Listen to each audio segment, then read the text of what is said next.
Hello again, and thank you for joining Jeff and Jenny's Classic Restorations. Jenny's in the shade here again. It's quite a warm morning, and so as I mentioned last week, I'll be doing some painting today on the mudguards and the mudguard stays, and I've got the rack to do as well. They are primed and I've sanded them back a little bit and also gone over with some panel white, so they're ready to spray in a moment. And then the second part of the video will be just a little bit to do on the VeloSolex. I mentioned last week that I had no instructions and it looked like I put the brakes clips round the wrong way, but when I looked at the clips, some of the little dimples that are supposed to hold the bracket in place had worn out or just disappeared or weren't there. So I've got some new clips, new brake pads or blocks for the front as well, so that will be later on in the video, but that will be a couple of days time. So it will give a chance for these panels to dry over about a week before we get them on the next video, and then it'll start to look like something. So come and join me. I'll just show you a couple of panels. As I say, it will be like watching paint dry otherwise, and so I just thought, well, I'd try and combine two videos together. So let's go and start painting. If you remember, a couple of weeks ago I mentioned I was going to get, or well, she ordered it, a panel to go in there to stop anyone seeing all this mess behind. Wife didn't want the fence there, so what we've done, we bought this screen. I won't put it across today because of the paint, but this is the plan. If I do any filming here normally, it just pull that across and that just clips nicely in there. So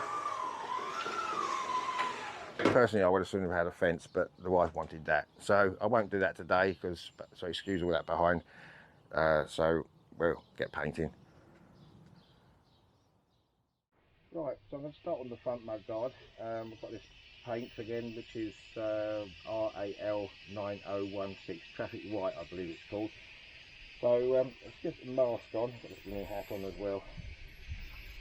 And then we'll just try it on here for a minute, just make sure it's got the right flow here.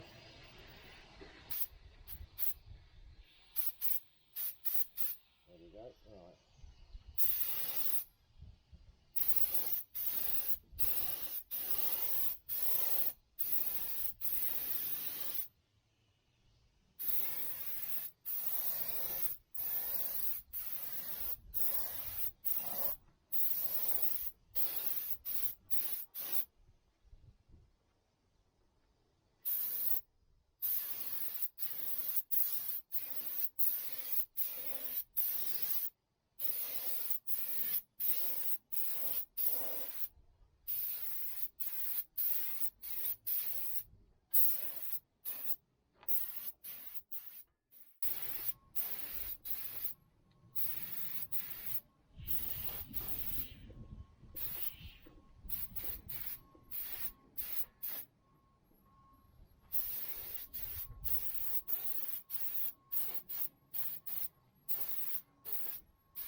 Well, next day now, and as I mentioned, I was going to do the VeloSolex, do the brakes on that, which I'm going to use the ramp in the shed for that.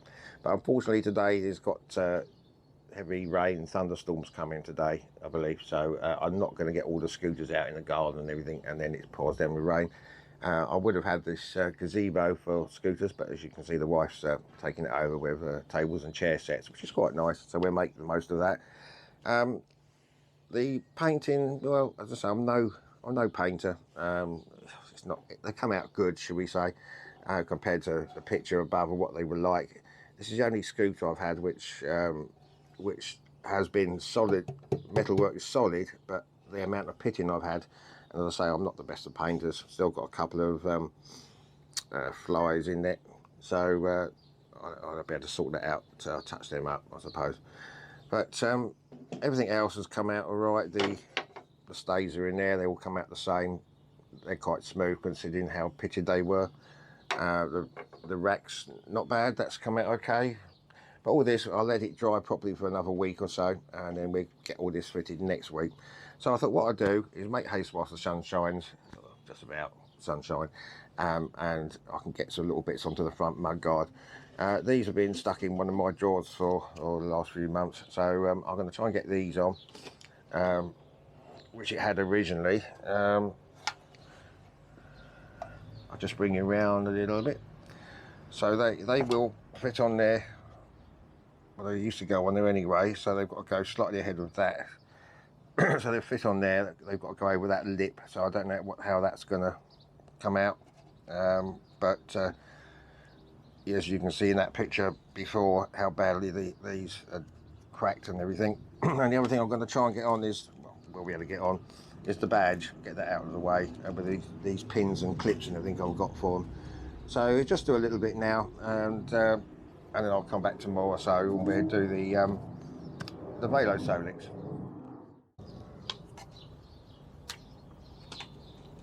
Okay, let's get this one line. They're quite thick, these, so has to go just ahead of that. Okay, so that's all right. That's just how it's going to go over here is the problem. But, okay, seems to be all right though. And over this lip.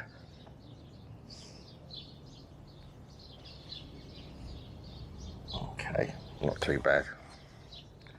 I thought they're going to be thinner than this. It would bend into some of these shapes, but it's okay. Okay, right, I'll do the same for the other side. They're on. It says very stiff plastic. I thought this was going to be very thin, but what I might do is just gently heat that up a bit, soften it up, and then maybe that will stick better around there. So that's okay. So let's just get this badge on. I've got a little fixing kit with it as well. As I mentioned before, I didn't know that it had a badge on the front, but Andy from NSU Quicky Spares says they all had them, so well, I didn't know. It's just when I found these two holes when I was sanding down. We can get it out of here without breaking it. Right, so that will go on there. We've got these two pins. Put them in first. And they should just fit through the hole. We hope.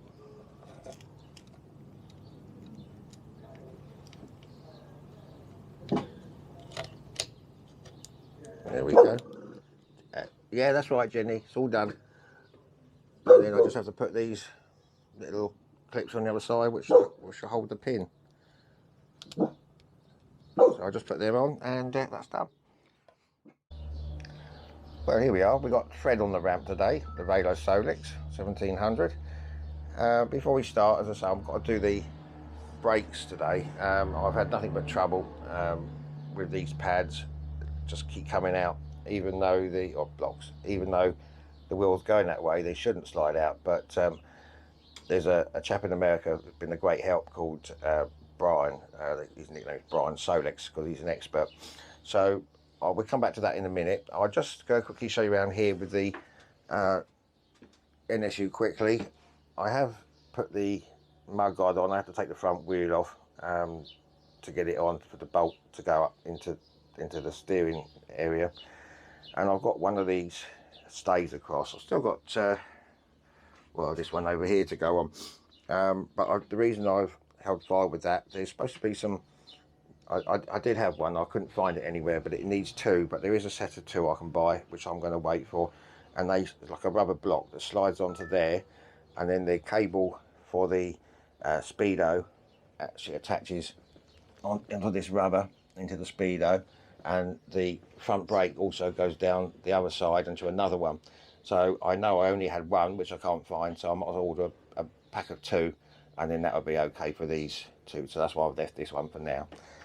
So I've got a few bits to order there, and whilst I'm doing that, I've taken the carburetor off, and there's all the bits in there.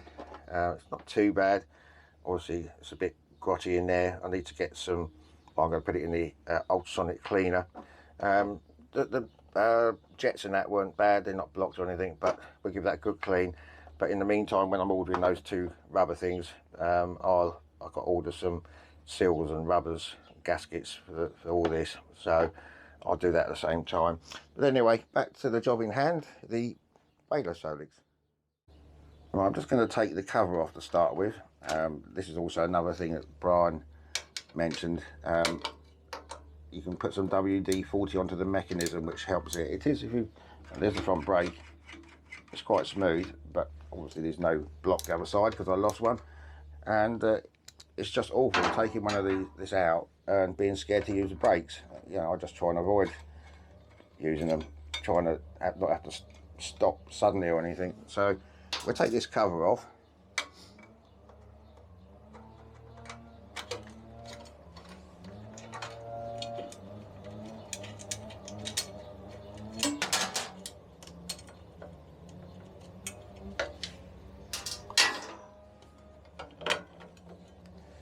There we go, so there's the brake mechanism. Now this, yeah, just have to grease this up. It's not too bad actually. Look, it's quite smooth, but it's a good idea to put some WD-40 in there. I have got some with some silicone in it, so hopefully that will help. So what I'm going to do, we'll take this brake block off here, the one that we have got attached still.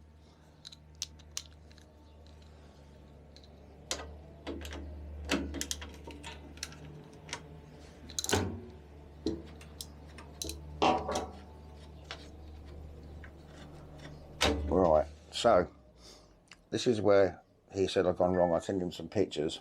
Now you've got these two bits that come down from the bracket, and in there, if we take that off, in this U-bolt thing, U-bracket, you've got these little dimples in there, I don't know if you can see them, and on some of them though, they're either missing or worn down. Now these have to go, these two parts of the bracket have to go inside those two dimples each side, but I had this round that way because I had no idea, and I got a feeling what happened was when I used to brake, this used to give too much and possibly the block touched the tyres, so of course the rubber and rubber came off. So I have actually managed to get some new ones from a place in Denmark again, brand new ones with dimples in there. So I'm going to try and see if we can make any improvement to this with the new ones and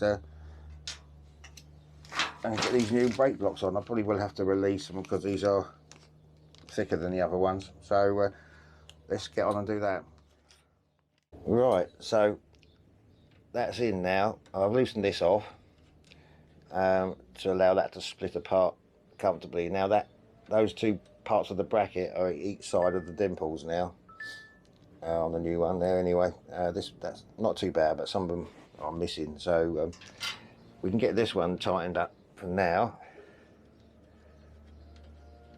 and hopefully, as I say, the blocks only can come out one way, but you've got to have the block this way round because the wheel's going to go that way, so any force goes up the other end.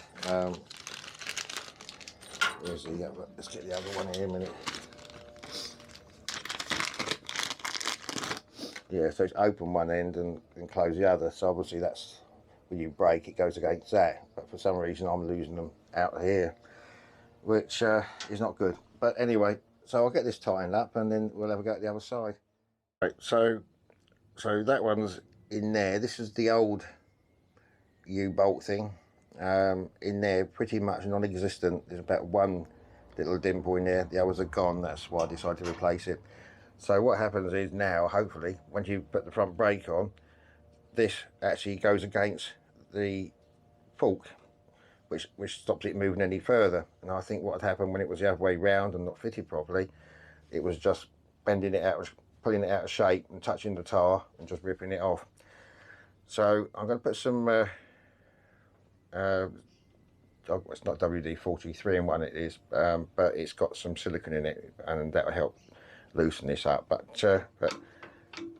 they seem to be all right from there now. I just need to tighten these up a little bit, not too tight that they don't work, but so that's that one done.